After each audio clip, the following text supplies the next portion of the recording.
You guys have asked, I'm listening. The Riviera's back. So last time we did the driver's side upper control arm. This time, we're going to do the passenger. This is going to look a lot like last time. I'm going to keep in mind that there's probably a couple of spot welds holding that ball joint in place. That'll make it a lot easier to come apart. We're going to get that done and slowly pick our way through the rest of the front end. We got the lower control arms to do, which have the cross bushing and the lower ball joint. I'm going to have to compress the spring. For longtime Snow Family Racing viewers, you know that happens to be one of my favorite jobs. Anyway, so we also have a lot of the steering components like tie rods and some other bits. We're going to get to all that before this project's done. Get this thing steering right, and then we're going to work on bringing it back to life. We got to make it stop first because it's no good to make it drive if you can't stop it. You don't want to hurt something that beautiful, do you? Kind of figured. So we got new wheel cylinders all around for that. We're going to work on that, and we're also going to hopefully bring it back to life. May not be all done in one day, but we're going to sure have some fun doing it. Stay tuned. Let's dig in and bring this beautiful beast back to life. All right, just like last time, we got to get rid of that greasy nut, that cotter pin. So we got to get those two parts, removed, and we can certainly, there you go, now in focus. Believe it or not, there is a cotter pin and a nut in there. I've got it supported on the lower control arm, so that way I don't wind up with a face full of coil spring. The shock is holding it in place, but, I'd rather keep my teeth where they're at. So I'm going to loosen that guy up, get the cotter pin out, then loosen it up, because otherwise it's really hard. And then I've got the ball joint popper around here somewhere. Hit things with a hammer, and then we got the two nuts that are hiding up there. There's one there, and there's one over there. Okay, let's keep moving.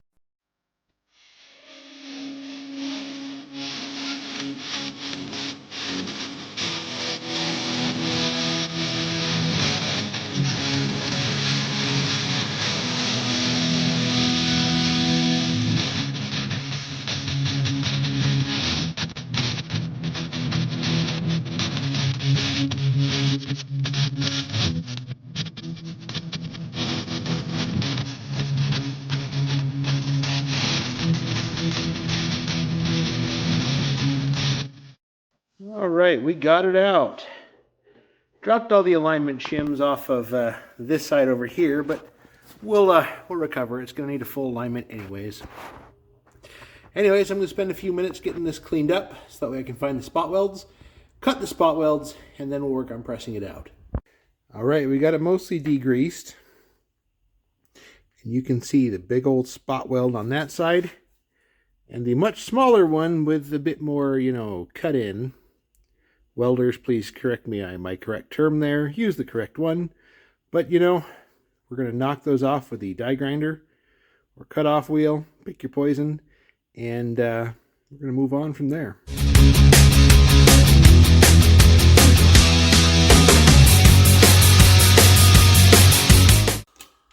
All right, we got the spot welds cut. I got a spacer on the back side. I got a big socket on this side.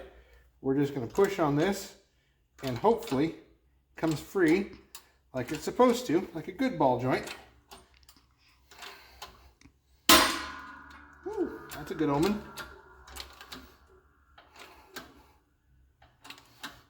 Nope, things are slipping. We're going to back up just a hair.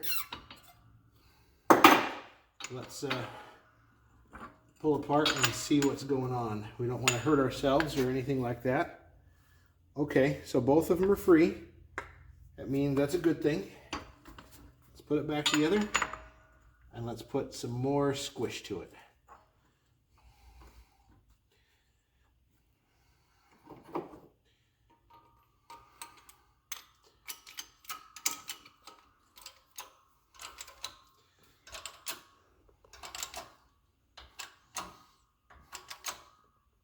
It's moving. There we go. Ka-plang. There we go. Just like that, we have ball jointless. Go ahead and stop.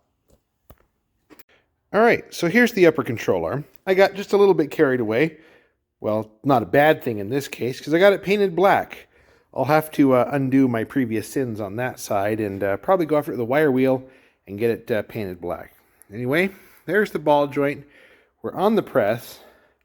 I've greased up the ball joint mount with just a little bit of wheel bearing grease over here. Let's set the camera up. Let's get this guy pressed in and continue with the project.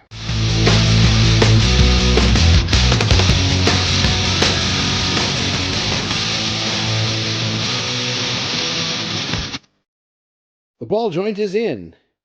Now I'm going to use the wonderful little provided rubber cap thingy, nicely threaded inside and out.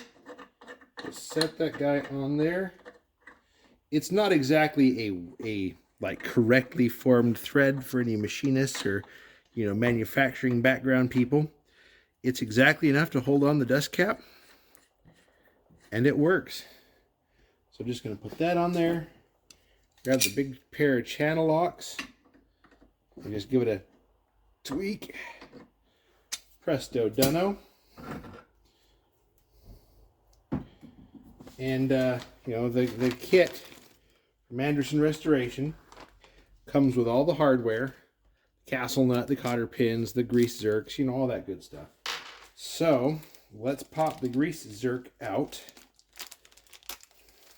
and put that guy right there on top of the ball joint.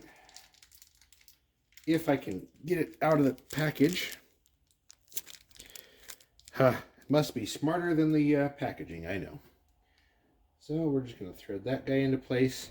Now, I did run out of grease yesterday, so I will have to get more. So I don't have a tube handy. It's a little later in the day, and I don't want to run to the store just to get a tube of grease, when I'm sure that if I think about it, there's 100 other things that I could also use.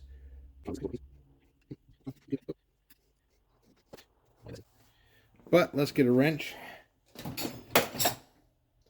Let's at least get the right size wrench. That way when it does start to work, we're prepared for it.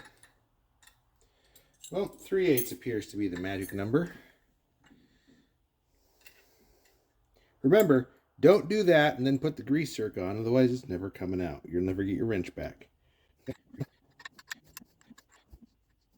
Always remember to put the grease zerk at a point where you can reach it with the wheel on nicely. I'm going to point it backwards. And then with the wheel on, you can turn the wheel and I can reach in there and hit the grease zerk and pumpity pump, pump, pump. We're good to go. So, also with the packaging, don't forget your cotter pin and castle nut.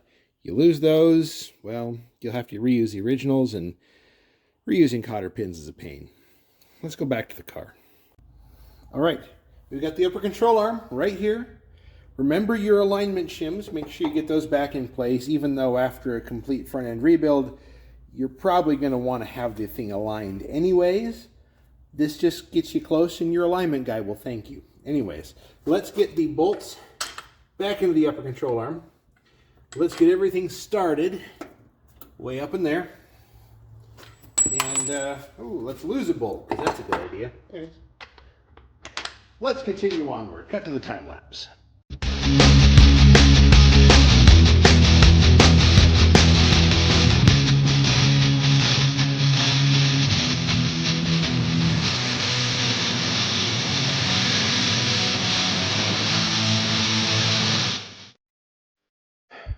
Before we go any further, you see that orange piece up there that wasn't there before? That's a tie-down strap. I've got it going down to another point where I can grab hold of it. The coil spring has gone from, compressed to this, and now it's too much of this. I need a little bit more of this. So I'm using the tie-down strap from the upper control arm, the lower control arm to clickety-clickety-click to shrink, compress the coil spring, and then I'll be good.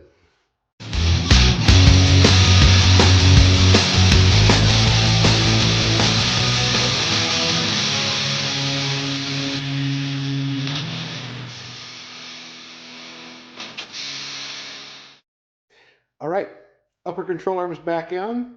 We're going to end it there for this time. The next time you see me, we'll probably be working on the either the steering linkages, the tie rod ends, or the lower control arm. Now keep in mind we have to do all that as well as the wheel cylinders. Thank you. I was trying to call them calipers, and this is a drum brake. It's not right. It's not a caliper. It's a wheel cylinder. So I've got new wheel cylinders. I've got new hoses, the soft rubbery part, because, I mean, I don't know how old these are. Not sure I want to trust them too much further. Anyways, we got whole 9 yards. We're going to do the brakes, the suspension. We're going to bring this thing back to life the way it needs to be. So, thanks for watching. Until next time, stay tuned for more good stuff.